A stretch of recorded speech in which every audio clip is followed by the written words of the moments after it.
and gentlemen, Jerry Kaplan.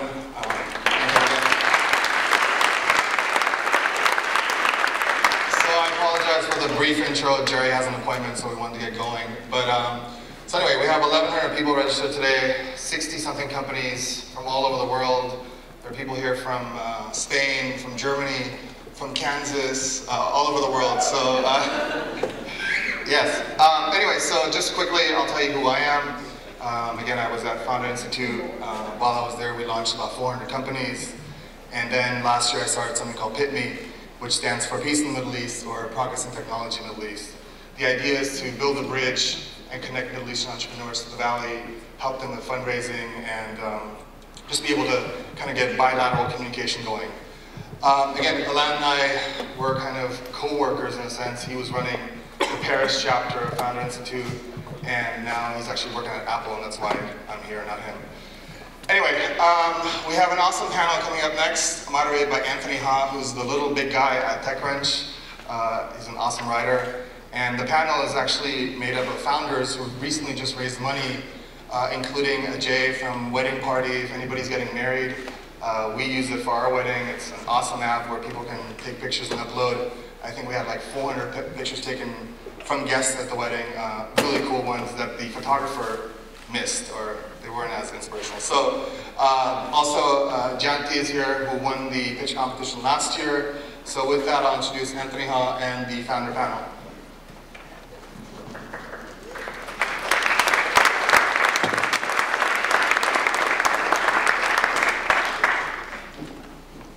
Hi, can everyone hear me? Sweet.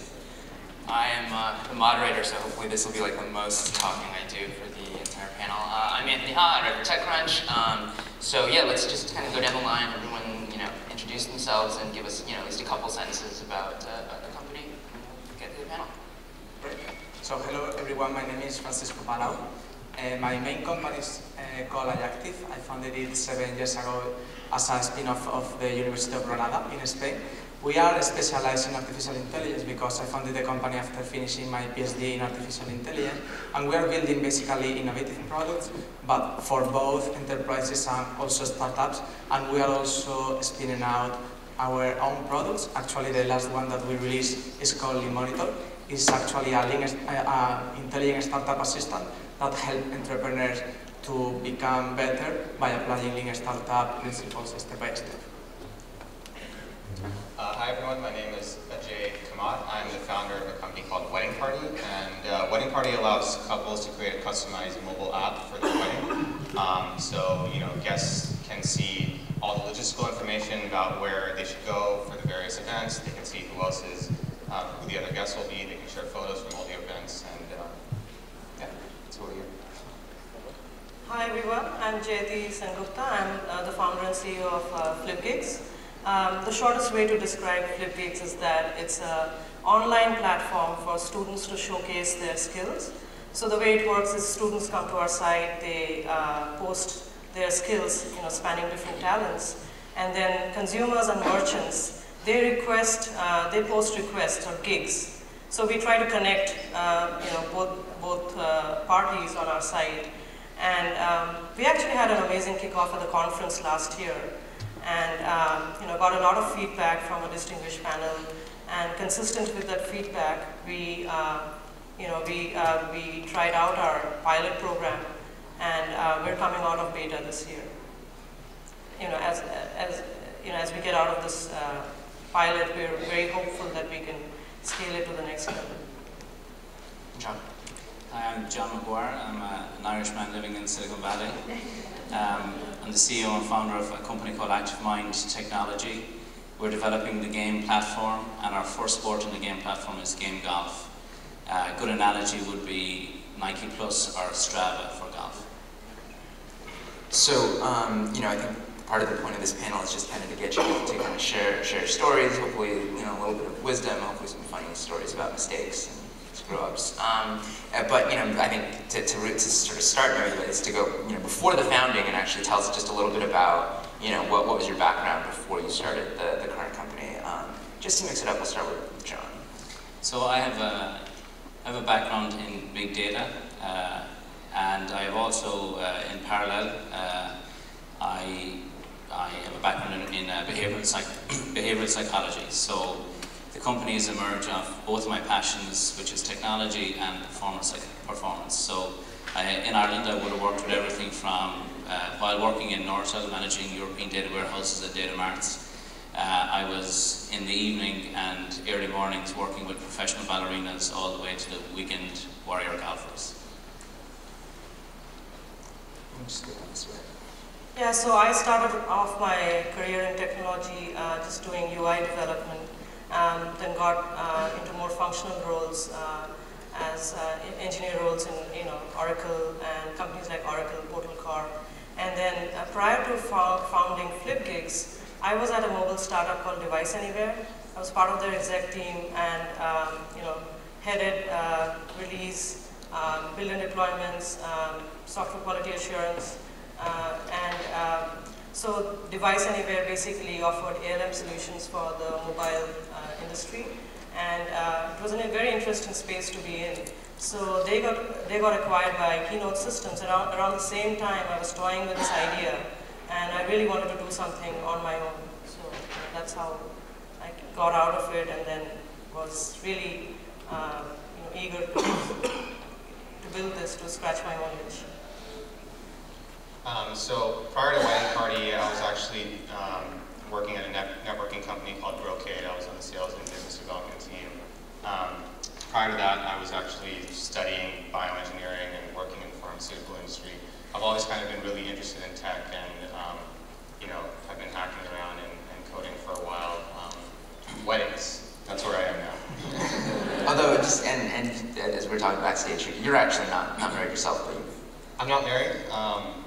My co-founder is married, and many of my friends are either married or in the process of getting married as we speak. So. Francisco?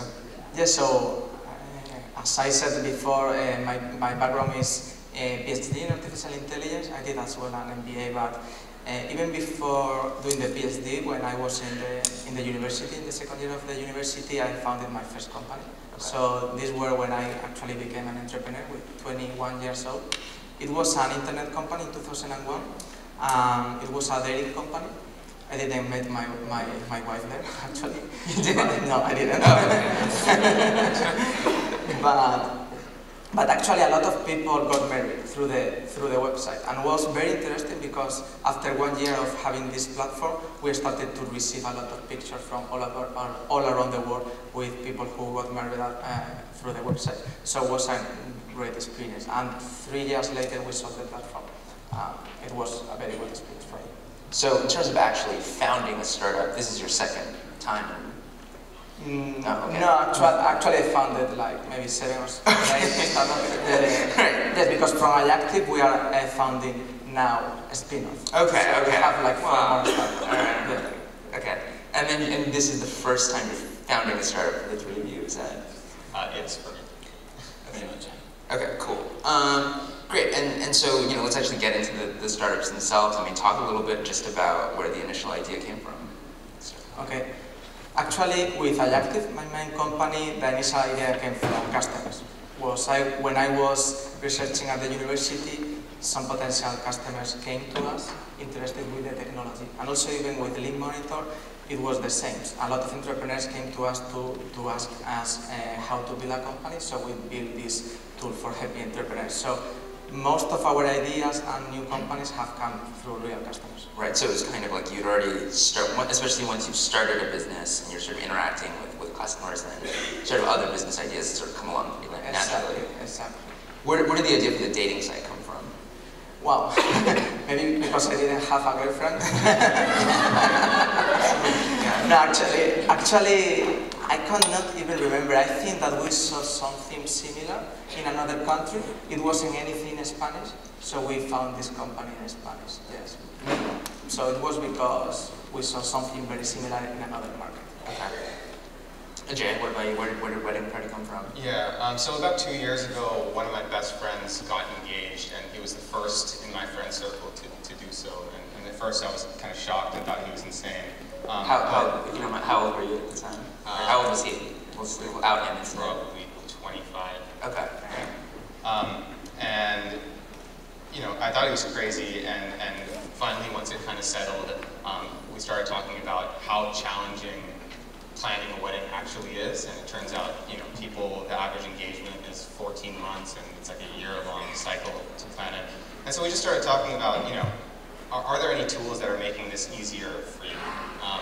And it turns out that there really weren't, and any products in the wedding space kind of had been around for 10 years, and there hadn't been a lot of innovation. So, today we order cabs and food off of our phone, and so we just asked ourselves, is there anything that we can do here? And I proceeded to get on the phone with anyone that I could get a hold of who was engaged or recently married. And so I interviewed maybe 250 couples from all around the country, and found that there really was a need for something in this space, and that just was a catalyst for where we've taken Wedding Party today.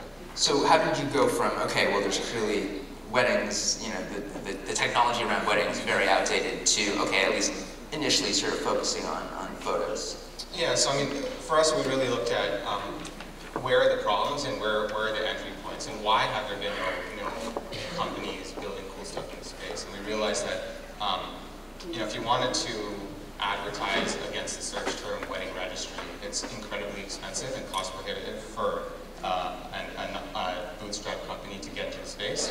And so we said, well, let's take kind of a bottoms-up approach and let's go after the guests, because guests are much cheaper to acquire. In fact, we don't pay any money to acquire any of our users, and guests love taking photos, and that was kind of our entry point into the wedding market, and our goal is to expand out from there.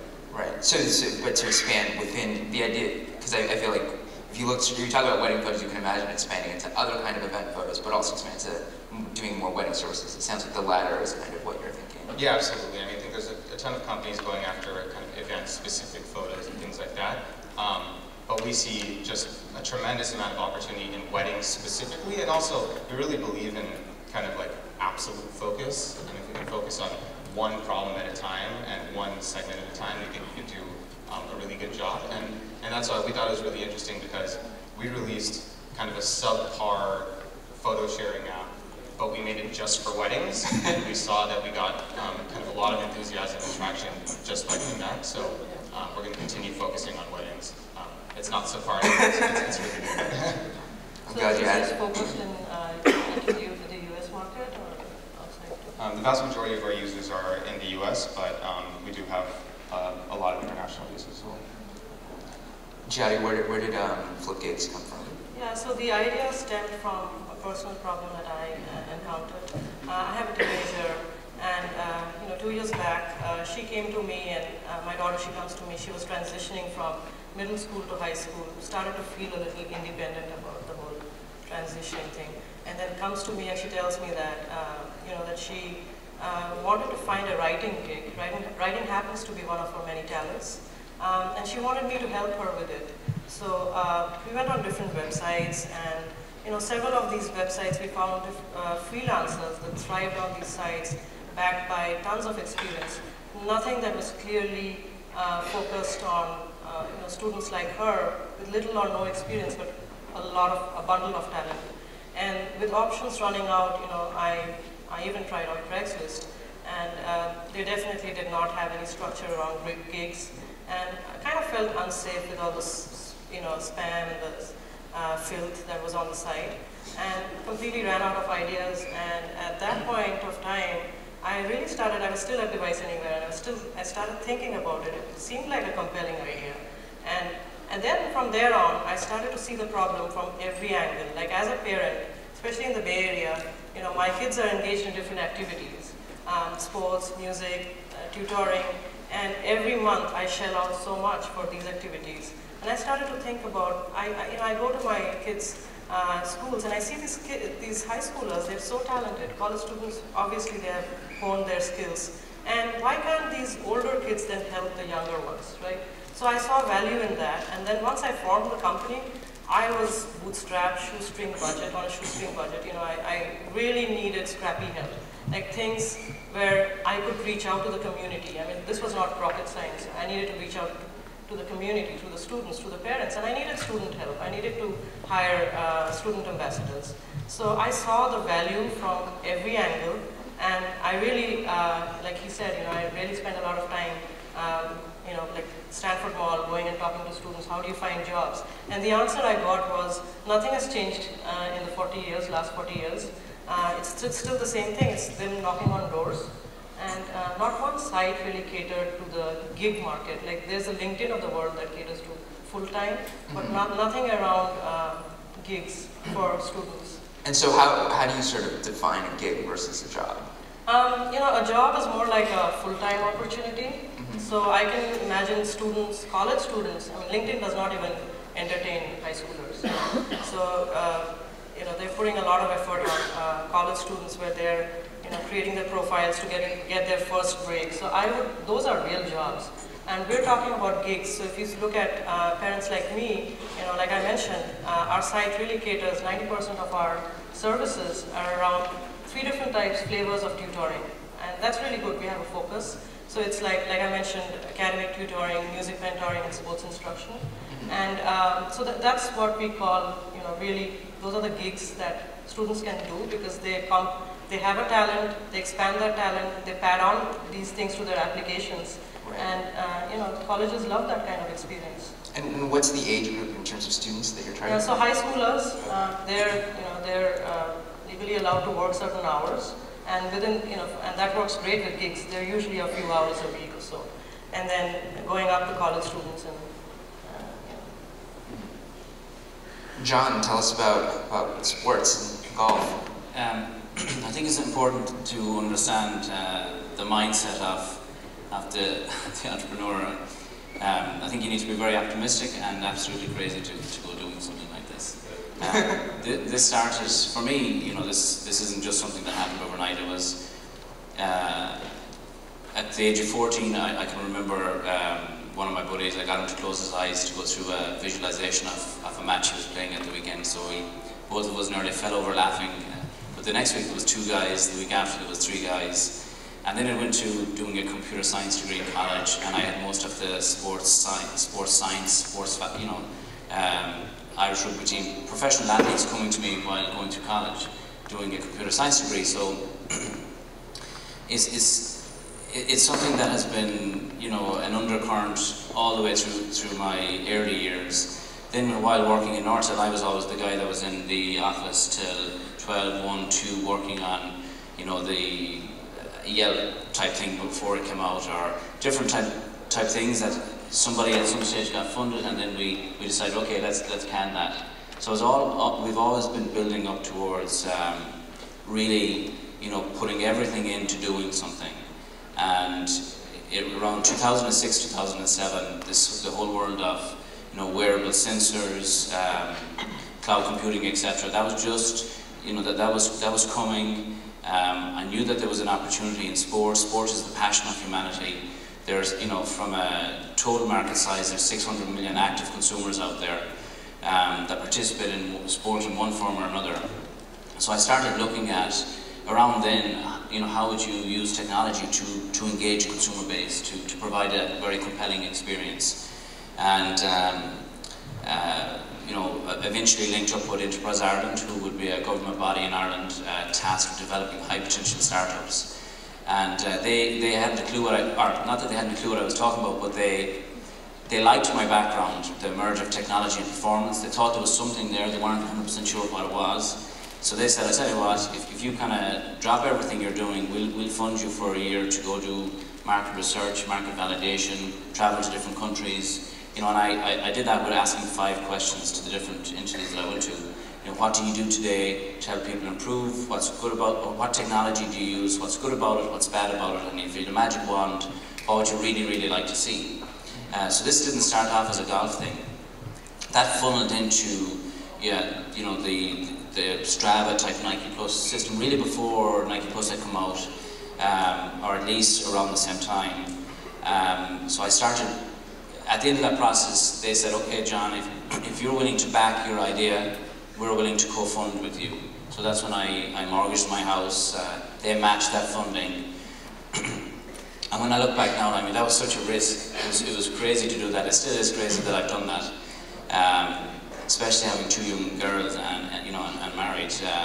So after about a year doing that in Ireland, I realised that, you know what, I'm not going to raise the funding that's needed for something that has wearable sensors, something that has hardware as well as software. So I decided, okay, I'm going to get on a plane and go to Silicon Valley. I had no network here. I basically I was going to be staying in a motel. I met with an Irish guy in the airport. He liked my ideas, and he said, you know what, why don't you stay with us tonight? So I didn't know who this guy was. He told me that I could stay in his basement, and I went with him, and I met his family, and I ended up staying there for about 5 months. So I travelled back and forth. Every 5 weeks I'd go home to my family, and then for a week I'd go home. I'd be back again for 5-6 weeks here, and that kind of 12 months of raising the initial seed capital, it pretty much became an obsession. Because my family were, while I was doing this, my family were in Ireland, so I pretty much became absolutely obsessed with what it is we're doing today. And now we're at a stage where you know, we launched we started a soft launch on Indiegogo, where we've now got 2,000 pre-orders. We took in 300,000 in pre-revenue. We're going to sign a retailer that is one of the top retailers in the world. That's looking like that's going to happen. We intend to be there come August, September. We have some of the top sports stars. We have like Graham McDowell, Lee Westwood, we have Kelly Slater. These guys have been wearing our technology for the last 2 years. It's been at the US Open, the Masters, the French Open, the Tour Championship. And we have Yves Berhard, the designer, and Fuse Project, that team. They've been designing they've been UI, UX branding, and the ID design of the device. So that started really from knowing nobody here in 2010. So that's pretty crazy. So in terms of, it sounds like you said there was like a lot of research that kind of went before you kind of honed in on a product.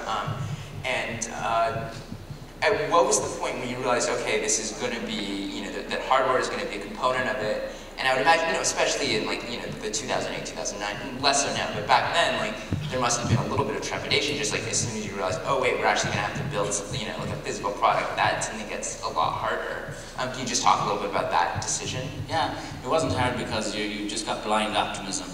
And you don't realize what's ahead of you, and if you did realize, it's good to be naive to what is ahead of you, or otherwise you'd never do it. I think the thing in the Valley and hardware, the Valley started with hardware, silicon, it started with hardware. It has transitioned more into software, and now there is trepidation over hardware, but it's getting popular again. But I think the key thing is actually to mitigate risk. It's about your team. So we have been fortunate enough to have, advisors, investors such as the likes of Ed Colligan, who founded Handspring and PAM here in the US, and through his network, we have very, very experienced people working on our hardware, on our manufacturing. So much to the fact that this device, our first wearable technology, will be developed here in Santa Clara, so it'll be made in the US, which we believe is a very strong thing to be able to say. And we were able to put in place a deal where all the working capital requirement for inventory no longer exists in our business. They were willing to take a risk, just like we were. So it's very much software now. So on the subject of blind optimism, Jyoti, I think the hardware is definitely sort of one of the toughest ones, at least from what I hear. But I would imagine that once you start thinking, okay, I want to build a marketplace, that sort of has its own challenges too, because you're trying to build the sort of supply and demand, sort of in parallel. Obviously, people have succeeded, but it's not necessarily an easy thing. Can you talk a little bit about sort of how you've done that so far? Sure. So I knew that this was going to be. I knew that chicken and egg problem is a classic problem for structuring marketplaces, right? But at the same time, again, I had this optimism in me because at the two ends of the equation, I had the parents and the students. Now these are very well-connected communities, unlike some other marketplaces. So the way we approached this problem and the way we tackled it was we kind of leveraged our own Rolodex. We played within our own networks. My own family's network, friends' network, their network. And the way it worked was really good because parents started recommending the site because we added a clear value for the students. Parents are always looking for sites to recommend to the students, and that's not going to be Facebook or MySpace, right? So we were adding a value where, parents thought that this is the way to add, pad your applications for college. And so when that happens, a lot of word of mouth that really helped us while, just running this pilot. I think that was the key over here, that we were able to leverage our networks and just get the parents to recommend this, and then students, like, I have, in my community, I also have teenagers, and they're reaching out to the networks, and those networks are huge. So it just amplifies from there. Right. So did you find, initially that sort of the students who are looking, to actually work and do gigs, and the people who are actually looking for, I guess, tutoring initially were sort of growing at the same rate, or did you try to build out one side first? Yeah, so, you don't know how to get there unless you get there. But when you're very, your organic growth is at your core, I think it helps because, again, the way we started out was reaching out to the parents, them recommending to the students, but then they have a need, right? So they're posting, they know that the students are already posting, so they're also posting gigs there. So it kind of worked out. I mean, we didn't plan for it, and no one plans for these things. Right. It just kind of worked out because, as I said, at the both ends of the equation, we had two vibrant communities very well connected. And did you start out sort of geographic, focused on a specific geography? Yeah, so one thing was, while we didn't want to restrict it, let it go out virally. Students, with students it goes viral, right? So any kind of awareness is good. So we saw a little bit of traction in New York and cities like that, and that was really good. But all our efforts, both, besides online efforts, mostly the offline efforts were all, and very low cost and cost-effective methods of like going to every free event. The counties, they run job fairs. Corporates like Cisco, they run, job fairs, college job fairs and things like that. There are going to be so many students and parents coming to these kind of, especially the county ones. So it just sort of, word of mouth was a huge part of our initial marketing. But I agree, initially you're throwing spaghetti at the walls, you're doing a lot of experimentation, and you don't know, sometimes you do things accidentally and it works, and sometimes you're doing things more deliberately and it doesn't work. So it's a lot of learning on the go. Right. So Jan, with Wedding Party, can you talk a little bit about user acquisition? I mean, one of the things, I would imagine, again, I think less on the wedding scene, but I've heard from people doing stuff for events is the big challenge is, always getting people to use it is always a challenge, but with weddings, I imagine it's also an issue of getting people to keep using it, because if they go to a wedding, they use it once, but then they don't go to a wedding again. Yeah, so, we think about loyalty and user engagement kind of day in and day out. But like I said, we're trying to focus on one specific problem at a time. And so the problem that we're trying to focus on is for the average engagement of 14 months, can we make Wedding Party kind of an integral part of that experience? And so everything that we think about, all the features that we build, and all our debates are around that question. And from there, there's a lot of things that we can do after that, getting people to use it for multiple different weddings, potentially going into different verticals and stuff like that. But right now our focus is really on that period from the moment you get engaged to the day you get married. How do you make Wedding Party something that you absolutely must have? Francisco, in your case, your customers that you said are sort of enterprises, they're startups, and you also said that you've actually, a lot of the newer products have just been newer companies that have spun out have come from just sort of customer interest. So let's sort of go further back, and when you sort of first started with, I guess, so the first company sort of that started to lead to all these businesses was iActive, or was there a company? Okay. How did you, in that case, know that there was sort of, customer demand and interest and something that was really worth building a company around? Well, we were working at the University of Granada and building our technology. At some point, the Minister of Defense of Spain came to us because they wanted to do a project with us in order to manage their crisis management for emergencies and so on. So we saw that there was a big demand for our technology. So we decided to create a company. The funny thing was that we created the company, I actually jumped from the university to the new company, and finally the Minister of Defense didn't contract us this year. So actually they did 3 years later, because you know these public contracts are very slow, but we were again very optimistic, and we actually got our first customer 1 month after building the company, because we were actually talking to others, right?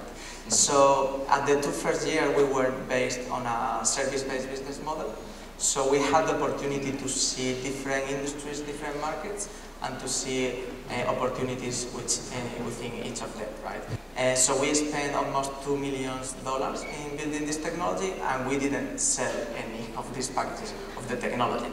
Because actually the market is not interested in technology, they are interested in solutions, right? So we started to build these solutions. One solution was for healthcare, for personalizing treatments in oncology, another was for tourism. We had several solutions. So what we started to do is to try these solutions within Ayactiv. So once we got a few customers, we decided to spin out those as new companies. Because at the end, again, the important thing is not the technology, but the knowledge of the market.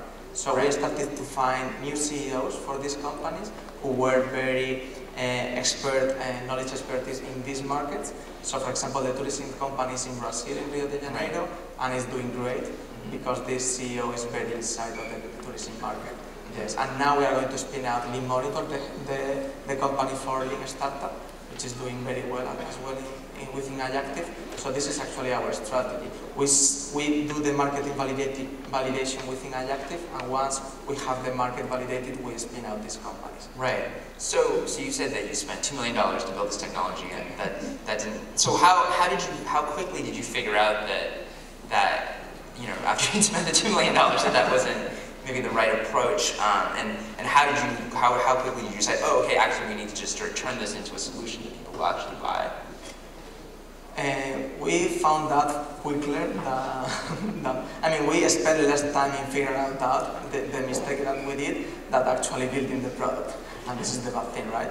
And yes, because again, the mistake that we did, it was that we didn't speak to enough customers before building this product. So this is because we are so in Lean Startup methodologies nowadays, because we are having much more success doing that. And yes, we found out very quick. Actually, in a few months, we spoke to a lot of customers. We saw that there weren't enough interest. Anyway, the technology that we developed was very good, because nowadays we have a pretty good technology within the company. But yes, when you have a mistake, you figure out very quick, I think. Yes. So who else has a mistake that they can share, and how quickly did you figure out that it was a mistake? We all make mistakes. Every day. Give us an example. Let's get specific. Yes. So I mean, ours is a little bit more operational, but you know, so we actually kind of took the opposite approach. We tried to be as lean as possible when we were doing it. So everything that we developed was developed, you know, just so that we could show it to users and validate that it was a useful feature. As it turns out, if it actually starts working and taking off, that can create problems. So we didn't build any of our features to deal with scale, like whatsoever. So for example, you know, we collect photos. We never really thought that we'd get more than 100 photos. Now we're getting like thousands of photos at our weddings, and so our pages don't load. That was really slow, so we had to find ourselves like rewriting kind of almost everything to deal with the scale. And so I don't know if that's a mistake, but more just of a learning that we've taken. So how would you have done it differently then, if you could sort of know that? You don't know what the scale. You don't know. Yeah, honestly, I don't know that we would have changed the way that we did it. But now we're facing this thing, and it's like you always think that after you get funding and can grow your team, you'll be able to solve these problems better. But honestly, they're still there and they're still challenging. And we have more people, but rewriting the code base is not fun. Anyone else have a mistake you want to share? Yeah, one thing I can think about is, you know, around the time, just before, you know, when we had to build the product, you know, when you're obviously bootstrapped, you can't really go to a big setup to develop the product. You're looking for the cheapest of resources, and then, you know, we went offshore, and not to the top tiers, but second-tier cities and all that. And was really impressed on that first interview. We thought they could deliver, but then we ended up wasting like 3 to 4 months on just getting things back and forth and just very poor quality code, and just such a lot of time that was wasted. I quickly learned from that. Like by the end of 3 months, I was like, that's it. You don't drag it. So that's something that we all have to learn. When certain ideas don't work, it's not only the product; it's how do you fail fast on ideas too that you try out. So I immediately knew that I had to, for critical things like that, building a platform, I had to do it onshore. So I learned that and I just did that. Actually, I agree. So we were bootstrapping another company prior to this, another product, and it took us way too long to realize that it wasn't a viable product. I mean, a year and a half, and we were just like, oh, the next feature is going to make it big, the next feature is going to make it big, and ultimately we were like, now when we look at it, we were like, man, we were really stupid. We should have realized quickly that wasn't viable just by people's perception of it. Right. So you should have trusted kind of the user data, the initial user data more to realize that wasn't working. I don't know. Some advice that I've gotten is like when you know something's going to work, you kind of know based on the feedback that you get from people. And when we started Wedding Party, it was almost immediate that people were like, yes, I have to have this. Right. So, Nima's starting to give me the look that he wants us to get off stage pretty soon. So I'm going to do sort of one last quick question, which is, we talked a little bit about advice, about Lean Startup, which is something that someone talks a lot about. I'm curious if there's a counterexample of if anyone has gotten startup advice or thinks that there's a piece of wisdom that people keep telling them that you found is totally wrong or at least kind of untrue, or you'd like to add caveats or anything like that. One thing for me is when we start out, we read every blog out there on how to start a company and how to do a business deal or whatever it is. And I found in actually doing it that sometimes you just have to trust your gut. Early on, there was a business development opportunity for us to partner with another wedding company that was much larger. And I talked to, 20 people for advice, and 19 of them said, don't do the deal. But we knew that if we didn't do it, we would go out of business, and so we decided to do it, and it ended up being the game changer for us. It got us our first several thousand users. It led to us getting funding, and if I listened to what everyone was saying, we wouldn't be good.